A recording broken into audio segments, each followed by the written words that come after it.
नमस्कार दोस्तों, स्वागत है आपका हमारे चैनल पर। आज की कहानी एक प्रेरणादायक सीख से भरी हुई है जो आपके जीवन को बदल सकती है। किसी शहर के रेलवे स्टेशन पर एक भिखारी रहता था। वो वहां आने जाने वाली रेलगाड़ियों में बैठे यात्रियों से भीख मांगकर अपना पेट भरता था। एक दिन जब वो भीख मांग रहा था तो सूट बूट पहने एक लंबा व्यक्ति उसे दिखा।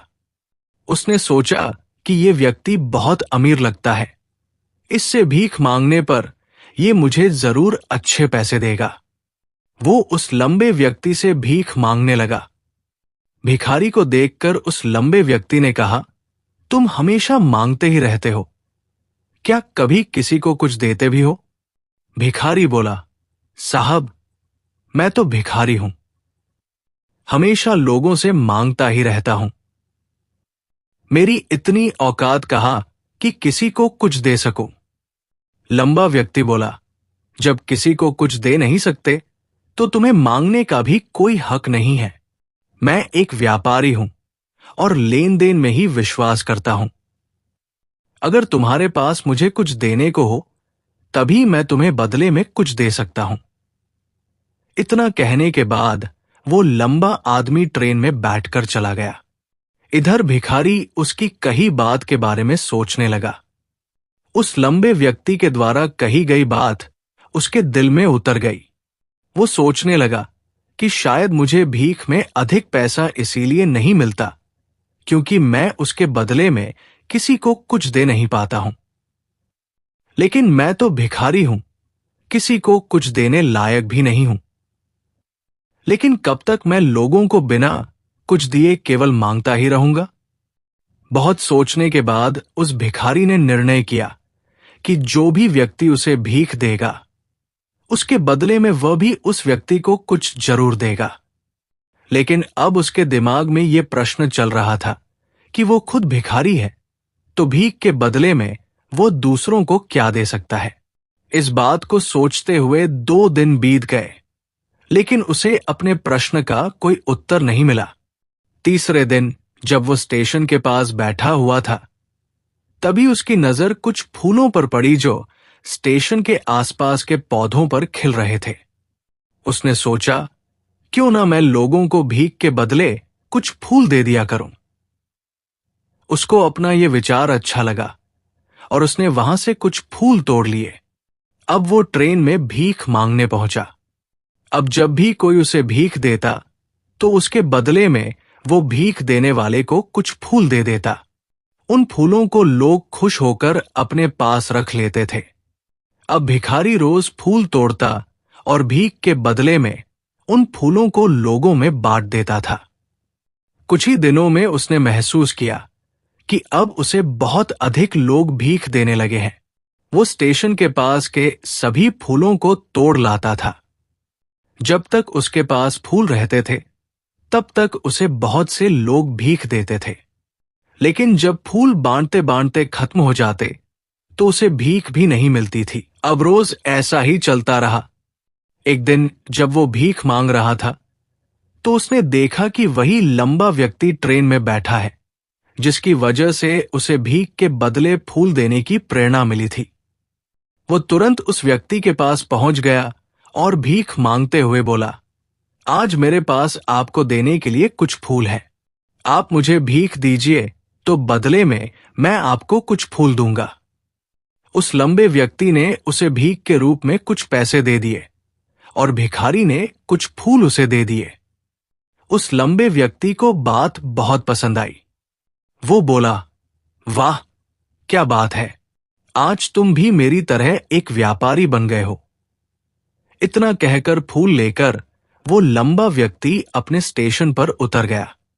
लेकिन उस लंबे व्यक्ति द्वारा कही गई बात एक बार फिर से उस भिखारी के दिल में उतर गई। वो बार बार उस लंबे व्यक्ति के द्वारा कही गई बात के बारे में सोचने लगा और बहुत खुश होने लगा। उसकी आंखें अब चमकने लगी।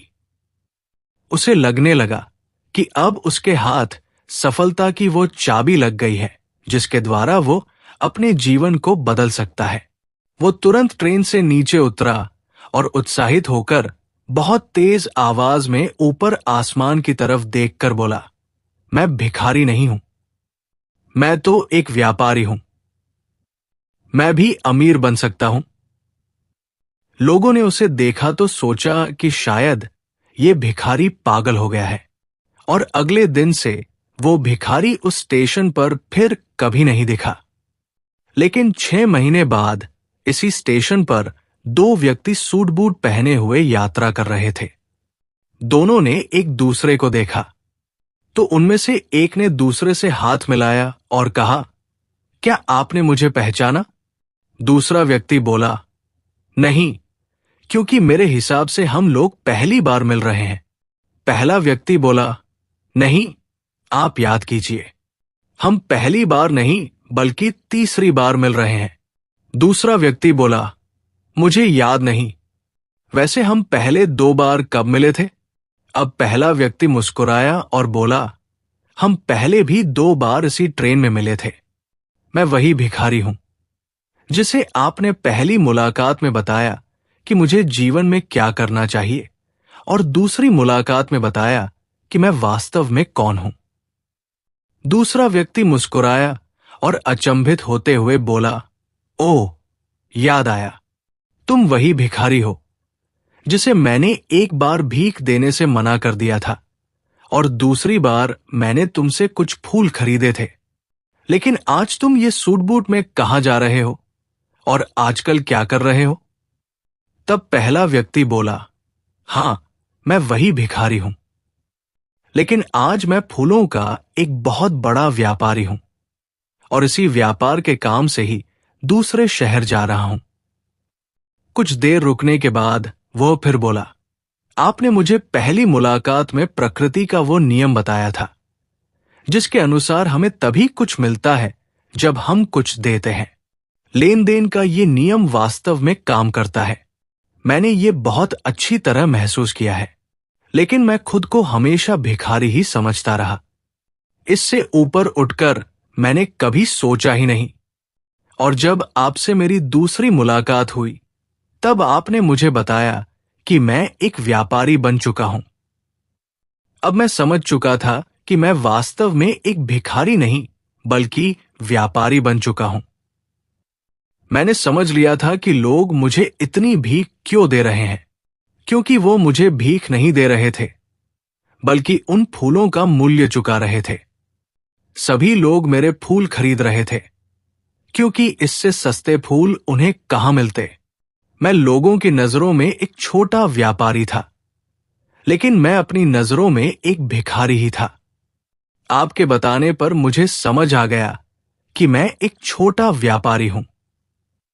मैंने ट्रेन में फूल बांटने से जो पैसे इकट्ठे किए थे, उनसे बहुत से फूल खरीदे और फूलों का व्यापारी बन गया। यहां के लोगों को फूल बहुत पसंद है, और उनकी इसी पसंद ने मुझे आज फूलों का बहुत बड़ा व्यापारी बना दिया।